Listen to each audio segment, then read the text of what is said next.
morning students. Today I hope you all are well at home and doing your work properly. Today we will study heartbeat and excretory system in chapter transportation in plants and animals. Firstly we will study heartbeat, then after excretory system. So let us start with heartbeat. What is heartbeat? The walls of the chamber of the heart are made up of muscles. जो हमारा heart है उसके जो chambers हैं वो muscle से बने होते हैं. These muscles contract and relax. ये मसल जो होते हैं वो कॉन्ट्रैक्ट करती हैं और रिलैक्स करती हैं, कॉन्ट्रैक्ट करती हैं और रिलैक्स करती हैं लगातार. इसीलिए देखा होगा अगर हम अपना जो कान है वो अपने हार्ट पे रखें तो एक रिदम सी आवाज़ जो है वो महसूस होती है, धक धक धक धक. That is called heartbeat. The contraction phases of the heart muscles is called systoles, where the relaxed phase of the heart muscles is called diastole. जो रिलैक्स होता है मसल्स का उसको सिस्टोल्स कहते हैं, और जो तुम्हारा एक्सपेंशन ऑफ द होता है हार्टबीट, एक्सपेंशन फेज होता है हार्ट का, उसी को डायस्टोल कहते हैं. One complete rhythmic contraction of the heart followed by its relaxation is called heartbeat. जो एक complete rhythmic contraction और relaxation होता है उसी को हम क्या कहते हैं? heartbeat कहते हैं. The average heartbeat of an adult person while resting is 70 to 80 times per minute. अगर कोई आदमी जो है या कोई भी ह्यूमन बींग्स जो रेस्ट कर रहा है उसका जो नॉर्मल हार्ट बीट होता है वो 70 to 80 टाइम्स पर मिनट होता है. This is called heart rate. और इसी को हम क्या कहते हैं? 70 to 80 टाइम्स को इसी को क्या कहते हैं? हार्ट रेट कहते हैं. इसी को हार्ट रेट कहते हैं. 70 to 80 टाइम्स पर मिनट जो रिदमिक कॉन्ट्रैक्शन और रिलैक्सेशन एक होता है इसी को हार्ट रेट कहते हैं.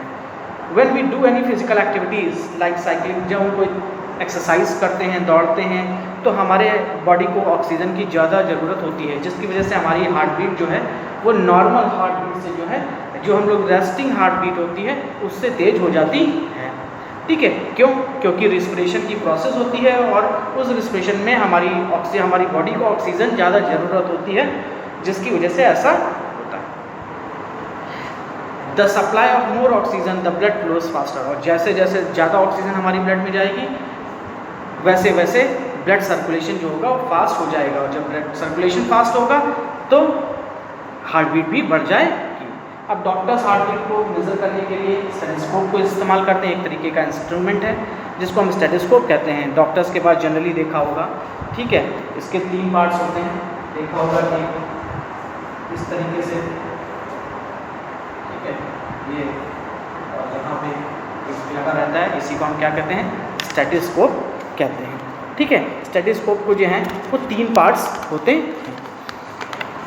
पहला स्टेथोस्कोप का पार्ट जो होता है वो क्या होता है? A chest piece that carries a sensitive diaphragm at this bottom. इसको जो है वो हम चेस्ट पीस कहते हैं, जहाँ पे हार्ट पे लगाया जाता है और हार्ट बीट को मेज़र करने का काम होता है. फिर ईयर पीस, इसको हम ईयर पीस कहते हैं. ठीक है, रबर ट्यूब होती है और चेस्ट पीस, क्लियर, और डायग्राम. ये पूरा जो है वो इंस्ट्रूमेंट जो होता है बन के तैयार होता है, इसी को स्टेथोस्कोप्स कहते हैं. डॉक्टर्स जनरली जो है स्टेथोस्कोप्स को हार्ट बीट को देखने के लिए, मेज़र करने के लिए इस्तेमाल करते हैं. क्लियर है. अब आता है एक्सक्रीशन इन एनिमल्स, एक्सक्रीटरी सिस्टम. एक्सक्रीशन इन एनिमल्स, जो भी हम लोग वेस्ट प्रोडक्ट खाते हैं, जो भी हम लोग काम की चीज़ें लेते हैं, प्रोटीन है, विटामिन है, फूड है, वेजिटेबल्स हैं, फ्लावर्स हैं, ये सारी चीज़ें जो हम लोग लेते हैं बॉडी के अंदर, इसी को हम क्या कहते हैं? ये सारी चीज़ें जो होती हैं वो डाइजेस्ट होती हैं, और डाइजेस्ट होने के बाद में जो वेस्ट प्रोडक्ट होता है वो बाहर निकल जाता है, और जो वेस्ट प्रोडक्ट बाहर निकलता है इसी को हम क्या करते हैं? जिस सिस्टम के थ्रू ये बॉडी के बाहर निकलता है इसी को एक्सक्रीटरी सिस्टम कहते हैं. अगर ये वेस्ट प्रोडक्ट जो है हमारी बॉडी के अंदर ही रह जाएंगे तो क्या हो जाएगा? पॉइजन फैल जाएगा बॉडी में. ठीक है, पॉइजनस सब्सटेंस बढ़ने लगेंगे, जिसकी वजह से हमारी बॉडी जो हमारी किडनी है ये सारी चीज़ें प्रॉपर काम नहीं करेंगी, और जब काम नहीं करेंगी तो हमारी डेथ होने की चांसेस जो हैं वो बढ़ जाएंगे. क्लियर। तो हमारे एक्सक्रीटरी सिस्टम जो वेस्ट प्रोडक्ट है उसको बाहर निकलना बहुत ज़रूरी होता है। क्लियर है। इसी को जो वेस्ट प्रोडक्ट पूरा बाहर निकलता है जिस सिस्टम के थ्रू, इसी को एक्सक्रीटरी सिस्टम कहते हैं। क्लियर है। इसी को एक्सक्रीटरी सिस्टम कहते हैं। The waste product generated in the cells of the organisms is called excretion. और जो वेस्ट प्रोडक्ट एक्सक्रीट करता है ऑर्गेनिजम्स, इसी को एक्सक्रीशन कहते हैं। The organ involve in excretory system are, जो भी ऑर्गन्स इस सिस्टम में इन्वॉल्व होते हैं इसी को एक्सक्रीटरी सिस्टम्स कहते हैं। इन सिंपल ऑर्गेनिज्म, अमीबा है, पैरामीशियम है, जो यूनिसेलुलर ऑर्गेनिजम्स होते हैं उसमें बहुत आसानी से डिफ्यूजन के थ्रू एक्सक्रीशन होता है। In some organisms like earthworm, leeches, specialize excretory organs called nephridia are present. कुछ ऐसे स्पेशलाइज ऑर्गेनिजम्स हैं जिसमें स्पेशल फंक्शंस होते हैं जिसकी वजह से वो एक्सक्रीट करते हैं। इंसेक्ट जो होते हैं, कॉकरोच है, ये हमारे ट्यूब्स के थ्रू, मल्वेरियन ट्यूब्स होती है उसके द्वारा एक्सक्रीटरी सिस्टम एक्सक्रीट करते हैं। इन वर्टिब्रेट्स, जिनमें वर्टिब्रेट समझते होंगे, मैंने बताया है, जिनमें बैकबोन होती है, वो किडनीज के थ्रू एक्सक्रीटरी ऑर्गन जो है किडनी है उसके थ्रू एक्सक्रीट करते हैं। इस तरीके से अलग अलग एनिमल्स जो हैं वो अलग अलग तरीके से एक्सक्रीट करते हैं। कुछ ट्यूब्स के थ्रू एक्सक्रीट करते हैं, कुछ डिफ्यूजन के थ्रू एक्सक्रीट करते हैं, कुछ किडनी के थ्रू एक्सक्रीट करते हैं, कुछ ट्यूब्स, और कुछ नेफ्राडिया जैसे ऑर्गन्स जो हैं, स्पेशलाइज कुछ ऑर्गन्स होते हैं उनके थ्रू एक्सक्रीट करते हैं। अब आता है excretion in human beings. Human beings का एक्सक्रीशन कैसे होता है? जो भी हम लोग खाना खाते हैं वो डाइजेस्ट होता है। डाइजेस्ट होने के बाद में जो स्मॉल इंटेस्टाइन होती है उसमें प्रोटीन, विटामिन ये सब एब्जॉर्ब हो जाती है और ब्लड के साथ पूरी बॉडी में चली जाती है। पर जो हमारी लार्ज इंटेस्टाइन होती है उसमें ये जो भी वेस्ट प्रोडक्ट होता है वो जाके इकट्ठा हो जाता है। जो अनडाइजेस्टेड फूड होता है जो हमारे स्मॉल इंटेस्टाइन से रिमूव होता है और वो लार्ज इंटेस्टाइन में जाकर इकट्ठा हो जाता है। ठीक है। और उसी को हम, जो वेस्ट प्रोडक्ट होता है इसी को हम फेसियस के नाम से भी जानते हैं। जो लंग्स होती हैं वो कार्बन डाइऑक्साइड जो होती हैं वो वेस्ट प्रोडक्ट को हमारी बॉडी से जो सेलुलर रेस्पिरेशन होता है उसमें कार्बन डाइऑक्साइड निकलती है, वो कार्बन डाइऑक्साइड डीऑक्सीनेटेड ब्लड जो है वो लंग्स के थ्रू हमारे बॉडी के बाहर जाती है, जिसको हम एक्सलेशन कहते हैं। या जो हमारा रेस्पिरेटरी प्रोसेस है, जो रेस्पिरेशन है उसके थ्रू एक्सेल करके बाहर निकल जाती है बॉडी के। उसके बाद स्किन देखा होगा, स्वेट निकलता है, लिक्विड वेस्ट प्रोडक्ट निकलता है। जो भी हमारी बॉडी के अंदर लिक्विड वेस्ट होता है वो हमारे स्वेट ग्लैंड्स के थ्रू हमारी स्किन से बाहर निकल जाता है। ठीक है। It helps to remove excess of water. जितना भी एक्सेस ऑफ वाटर और सॉल्ट्स होता है वो हमारी बॉडी के थ्रू, पसीने के थ्रू और इसके थ्रू निकल जाता है, स्किन के थ्रू निकल जाता है। It helps keep our body cool. और ये जो होते हैं, जो स्वेट ग्लैंड्स होती है वो हमारी बॉडी को ठंडा करने का भी काम करती है, क्योंकि जब ये पसीना जो है वो स्वेट जो है वो इवेपोरेट करता है तो हमारी बॉडी जो होती है वो हमारी बॉडी को भी ठंडा महसूस होता है। Kidneys are main excretory organ. हमारी बॉडी में जो किडनी है वो मेन एक्सक्रीटरी ऑर्गन का काम करती हैं।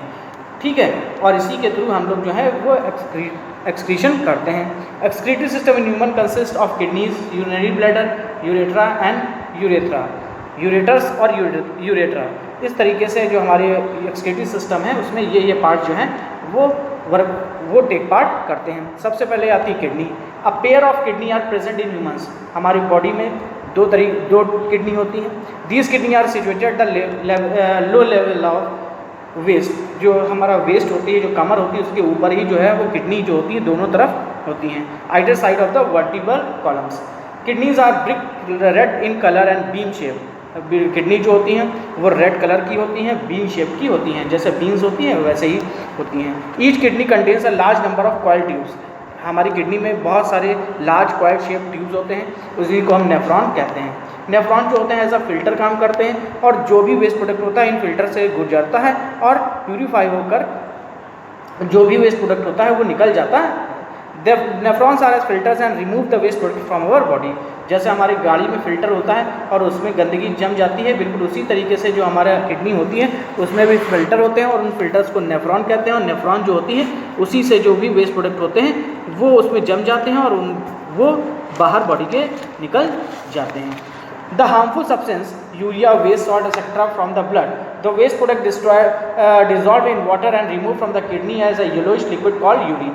और जो वेस्ट प्रोडक्ट यूरिन है वो इसी से जो है वो जो भी यूरिया वेस्ट प्रोडक्ट होता है वो यूरिन के थ्रू हमारी बॉडी से बाहर निकल जाता है। The urine formed in the kidney goes into the urinary bladder through the tubes called ureters. जो यूरिन होता है वो किडनी से यूरिनरी ब्लैडर में जाता है और ये ट्यूब लाइक होती है जिनको यूरेटर्स कहते हैं।